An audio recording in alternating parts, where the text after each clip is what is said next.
everybody. This is Bob Goodwin, founder of Career Club, and welcome to another episode of Career Club Live. If you're not familiar with Career Club, please check us out at career.club.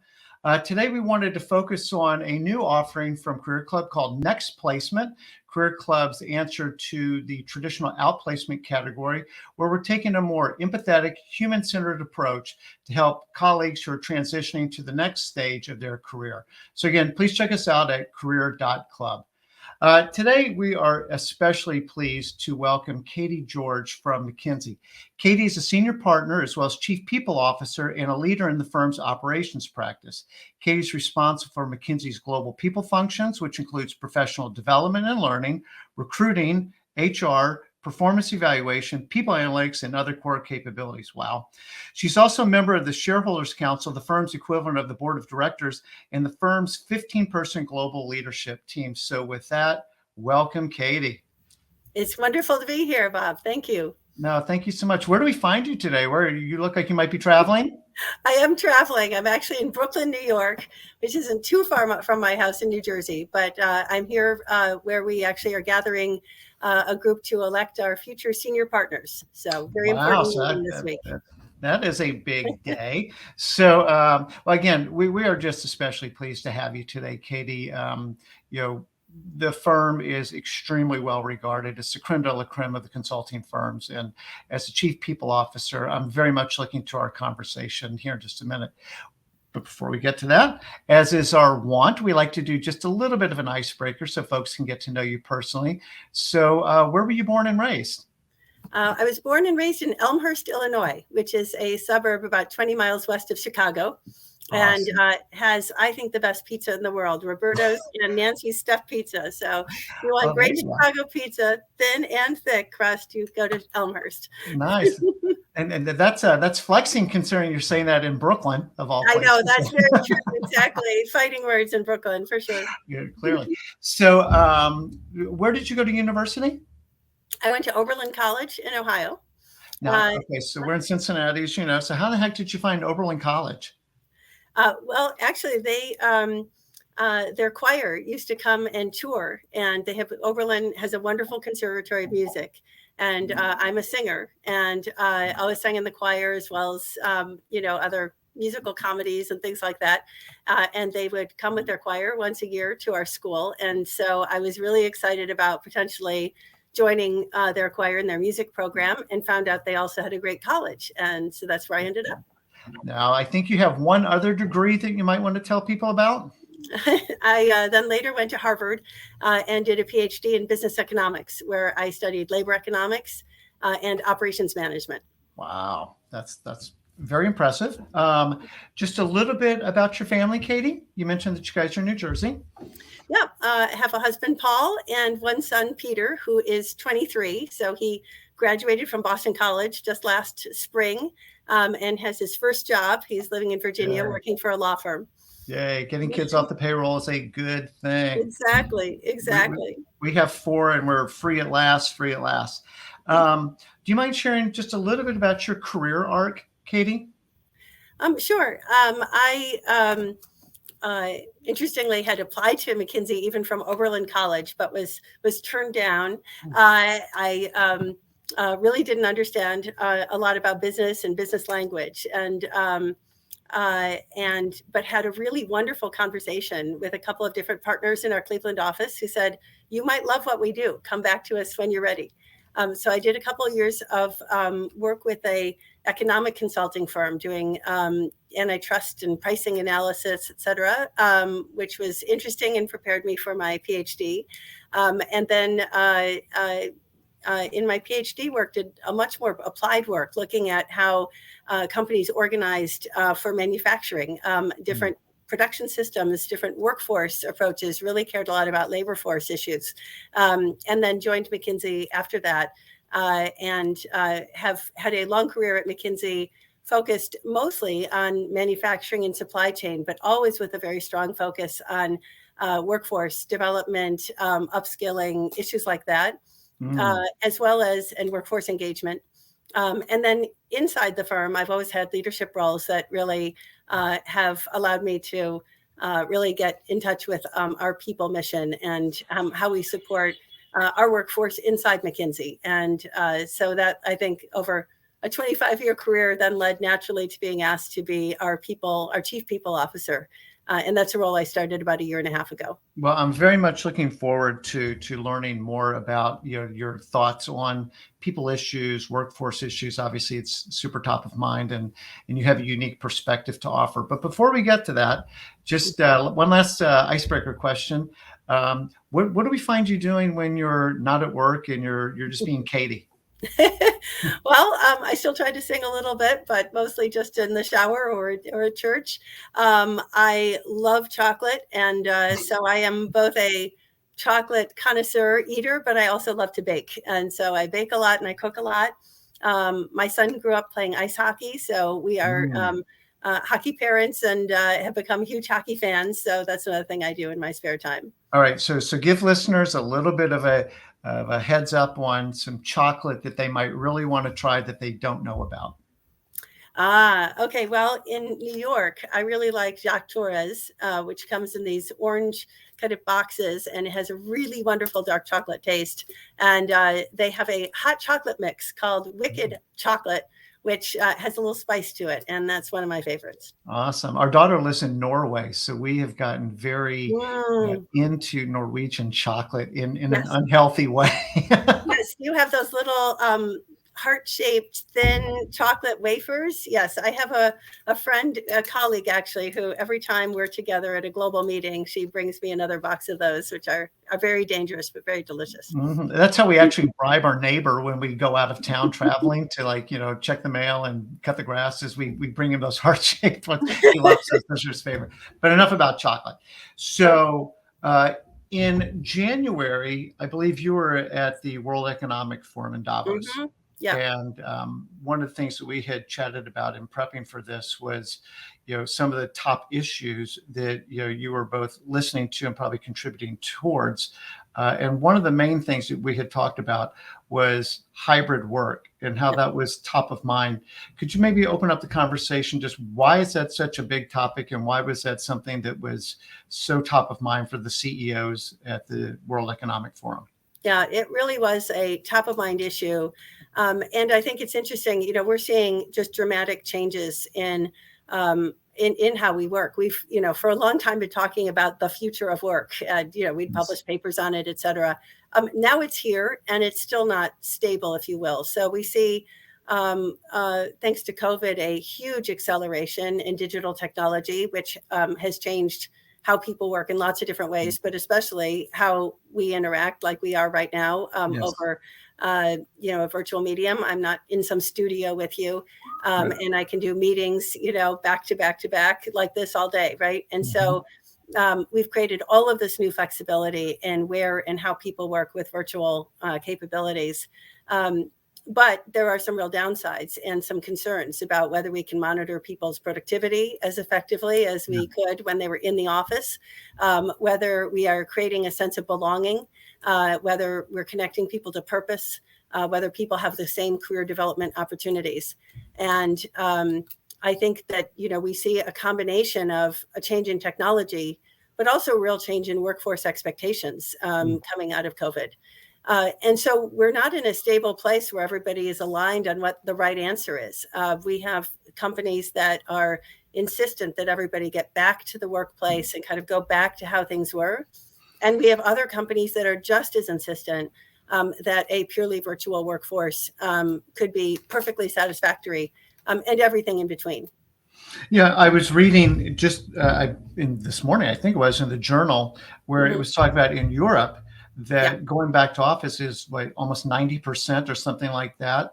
And in the US, it's probably closer to 70. And it kind of is between some ranges, but obviously significantly higher in other parts of the world. Is that jibe with what you guys are seeing? We're seeing exactly the same thing. And, so what we've been trying to do is say, what we really care about for our teams is that we solve for really good outcomes. There's been lots of polling of colleagues and employees about what you prefer or how important is flexibility. And that is actually, of course, very important. I think that the demand for flexibility is not going to go away, even if we do continue to see a change in the balance of power, if you will, between employers and employees. I think the demand for flexibility is here to stay. And we can offer flexibility because of the changes in technology and work practices. But what we are trying to do is really understand what's driving the outcomes that we care about. When do we get the best client or customer feedback? When do we see the best skill acquisition and development of our colleagues? When do we see the most kind of fun, and kind of sense of purpose? And when do we see the best retention, frankly? And what we are seeing is that there is kind of a happy medium that when our teams are together for about 50% of the time, not a 2-day-a-week kind of rule, but over time are getting together about 50%, we see a real reduction in attrition. And we see an increase in personal development and the ability to create new experiences, new skills. So we are trying to kind of help our teams figure out what are the models that really drive the best outcomes. Yeah, so that's interesting, the 50% of the time, but I guess sort of traditionally we've bound that in week time increments. Yeah. And I'm hearing you say maybe that's not the best model, that we need to perhaps expand that horizon a little bit. Yeah, and what we're seeing, for example, is that when you're working together at the beginning of a new project, a new initiative, something important, it might be very important to spend some time in person, really bonding, really working through in person what the real scope is going to be, managing some of the conflict that is inevitably going to come as you start something. And then there are periods of time when individuals or whole teams are working pretty independently on their own kind of pieces of work, and the value of being in person is just not as high. But then there are places where you're trying to do real breakthrough problem solving. And we haven't seen that we can really replicate some of the magic of being together to do real breakthrough innovation with technology. But technology is improving all the time. So I think this balance about what the benefits and pros and cons of different modalities of work will continue to change and shift. Yeah, it's sort of the right tool for the right job, right? Right, exactly right. When you're in a collaboration-intensive, ideation-heavy phase of a project, people work better together and those ideas spark. And there's something very natural about the analog thing of like a whiteboard. Yeah. Right? Just like, scribbling and drawing, like, no, let's try this again. Yeah. That, like trying to fumble your way through that in a digital kind of way doesn't maybe work as well. But then as we progress down the project timeline, it's like, okay, now we're just going to do data analysis. Well, I don't need to be in the office to do data analysis, as an example. Well, right? Exactly. I think one of the, issues that companies have faced when they've tried to mandate people getting back together is that people come back into an office to do exactly the same work they were doing at home, but potentially less comfortably and with the irritation of a commute and with less flexibility to manage their work around their personal demands as well. But we do see, to your point, we are getting better at virtual collaboration. So I don't think that the virtual whiteboards are quite as good as a whiteboard, on a wall in a conference room yet, but they will get there. And we are seeing some places where people are really taking advantage of hybrid kind of work approaches to create cross-site collaboration in a way that we never had before. So it used, people annotating on a document altogether or annotating in a Zoom meeting. These are things that are actually raising a kind of voices and an ability to collaborate in a way that people are just not used to and have found a way to do. So we'll continue to get better, I think, at virtual work, and we'll continue to get better at really thinking about fit for purpose in-person work as well. Yes. Well, and that's probably the best way to put it, but when it's fit for purpose, like what are we trying to accomplish? And then, as you said earlier, being outcome oriented. Right. Yeah. So let's focus on what are we actually trying to do here, and then make that sort of the king measure. Are we actually accomplishing what we set to accomplish? And then I think, if I heard you correctly, the other piece of that is that positively impacting, the employee experience, maybe as measured by satisfaction, personal growth, retention, things like that. Exactly. At McKinsey, we talk about having a dual mission. We're about creating fantastic impact for our clients, but also creating a really fantastic growth opportunity and place to thrive for our people. And I think that mindset is the right one to bring to these questions about hybrid work. How do you do both at once? And I do think we'll see continued change. And of course, all teams don't do the same kind of thing. If you have a team which really is doing mostly transactional, kind of independent work, maybe being in person is less important, even over a longer period of time. So I want to pick up on the point about, sort of that dual purpose and the thriving in the career. And one of the things that I know the firm talks about is the self-authorship. Yeah. Chris, could you explain that notion to listeners? Yeah.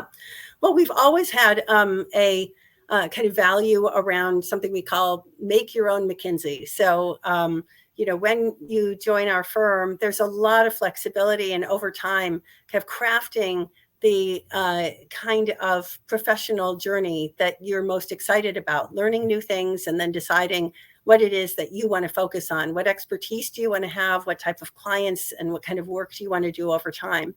And we're really trying to translate that now even more explicitly into how we think about people's learning paths and skill acquisition. So we're talking about how do you self-author kind of your journey in terms of building different skills over time and therefore creating opportunities for yourself over time. We, for example, have kind of flipped the switch in that we used to, before our reviews, ask people, we would tell them, this is what we value. How have you done against what we value? And we're now saying, what is your leadership growth journey? So what is the kind of professional aspiration that you have? What skills have you been building and experiences? And what do you want to build? And how can we help you? And how can we help coach you around the level of your aspiration and the kind of skills that you'll need, and then make those opportunities available? It's interesting because this sounds like kind of fit for purpose for, a McKinsey kind of environment, right? Where we have consulting teams that come together with lots of different profiles and backgrounds, and we serve clients in lots of different industries and functions. So there's kind of lots of opportunity to self-author. But I was talking about this concept with a group of CHROs in India, and most of them were CHROs of large industrial conglomerates. And what was so interesting was I shared, some of the things we were doing, and I actually didn't think that was one they would pick up on as something for our conversation. I thought they might talk about, be more interested in some of the other things that I was talking about. But they picked up on this one, and they said that just like at McKinsey, the skills that are required to do work are changing so rapidly, because we're now bringing together digital and analytics into really any industry, any function. It's no longer enough to have, a really good, advanced analytics or digital team sitting off somewhere who can provide support. We really need to integrate those skills into the fundamentals of how we do work in every part of an organization. And so as they were talking about how do they upskill folks, and how do they stay abreast of all the rapid changes in how work happens and what technology is, they talked about how important it was that people really take more responsibility for self-authoring their own path and adapting their skills to what they see as needed, because things are moving too fast and there's too much complexity to have some HR group sit in some conference room writing out career paths. And it is solving for flexibility and kind of autonomy, which we know is a huge motivator for human beings, and therefore, for our workforces. But we're also solving for creating a talent model that is really dynamic and that is flexible and changes kind of much more organically in response to the needs of the organization. So we're gonna pause here for a minute. We're talking about self-authorship and the very dynamic nature of the Mhm. skills that are required, the technology that is available, and really just having more agency Right. over one's career. And Mhm. and just to put a bow on the point you were just making, we work with a licensed counselor, and with some of our clients that are experience a loss and they need to really kind of get to a healthier place Mhm. mentally, emotionally. Mhm. And one of the biggest drivers of stress, fear, depression is a sense of a lack of agency. So Right. like when you say make your own McKinsey, Mhm. I'm smiling because the name of our course that we provide, our curriculum that we provide our clients, is called Make Your Own Weather, because Oh, it's sort of the same idea, yeah. is that all these things can be happening and it's all true. And I can't stop AI and I can't stop, technology. I can't stop hybrid, whatever is happening externally, but I still have a lot of agency.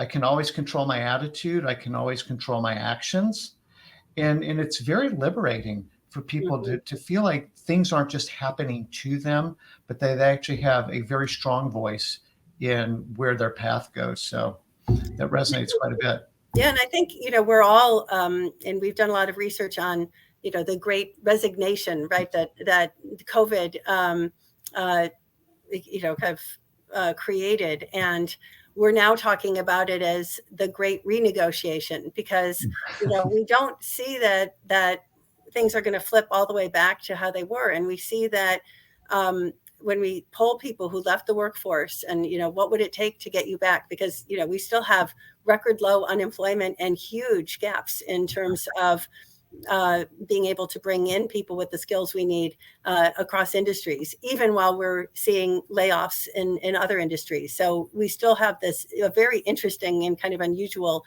mix in the labor market. So when we study people who have left, and we're talking about what would it take you to bring you back, they talk about purpose, they talk about flexibility and autonomy, agency, to your point. And then they talk about the ability to create a real career. And they no longer see it as, I want some parental kind of company to create a career for me. They now see that they have a lot more flexibility to do things themselves, self-employment, gig economy, Yes. moving from one place to another. And what they're trying to do is build the skills and the kind of opportunity to make things better for themselves and grow in their roles over time. And so I think that this is quite important. I've always liked Daniel Pink's book, where he summarizes kind of what drives people's motivation into three things. It's about autonomy, it's about mastery, right? Skill mastery, and it's about purpose. And I do think that COVID has just shown a real spotlight on all three of those, and given, I think, workers across many different types of jobs and many different industries, kind of the sense that they can solve for those things and should take things, and should expect that from employers. Yeah, so it's really interesting. Sort of those three. I'm a huge Dan Pink fan too. But we end up talking a lot about to sell as human, Hmm. because our philosophy is around a career transition is that you're selling yourself, and if you haven't been skilled in how to sell and what is sales really, so we like Dan Pink a ton. But those three circles, what resonates with me on that, it's kind of a hedgehog concept, if I could borrow back from Good to Great, right, with Jim Collins. Like, mastery is what am I really good at, or what can I be the best in the world at? Purpose is passion. What do I care about? What am Hmm. I interested in? Because I have to be curious. I have to want to continue to learn more about Yeah. something because I'm actually interested in it. Yes. And then your third circle there is the autonomy one. And I want to have a sense of control over all of this. And the Venn diagram of those three circles is the sweet spot. I love that you brought up kind of the learning aspect. One of the other things we're talking about is that at McKinsey is that we have to reinvent apprenticeship. So, it used to be that apprenticeship was the older person like me, teaching the young person coming in, the skills of how to do this job, how to be a consultant, et cetera. And that's true, across lots of different industries. I see that also in my clients with frontline manufacturing, right? How do the people who've been around for a while kind of teach the art of the manufacturing to the young people coming in? And now we see some of the people coming into, whether it's McKinsey or manufacturing, as having kind of the digital capabilities, the fluency with digital tools, with data, and they're coaching the people who've been around for a while. So we've talked about how apprenticeship now really is two-way. And one of the things we say is everybody is a learner and everybody is a teacher every day. And this whole notion of a mindset of learning through your whole career, I think, is just more important than ever right now. Now, that mutuality is really, really important. And I had a conversation with one of my colleagues literally yesterday, and he's 25.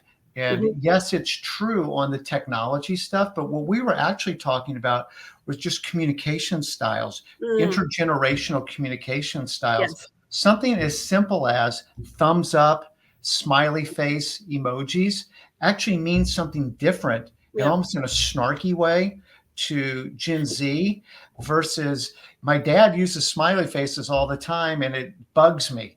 Like, why does that bug you? Well, because the way that Gen Z might interpret a smiley face or a thumbs up, I mean, so it's not even technology exactly. It's just how to communicate in a way that, the other person can receive what and not misinterpret what you're actually trying to say.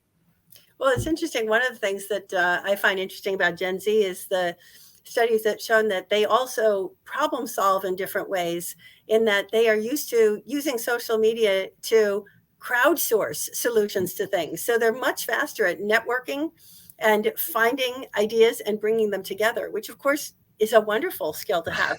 And so there really are, to your point, both, technology related things, but also I think, mindset, cultural, generational things to learn. And I'm sure that's been true, forever. Every generation can learn from the next one. Yeah, that crowdsourcing is funny. That I think we used to call that market research. Right? Yeah, but this is market research, kind of through your friends. Let's go ask 1,000 people and see what they said. Okay.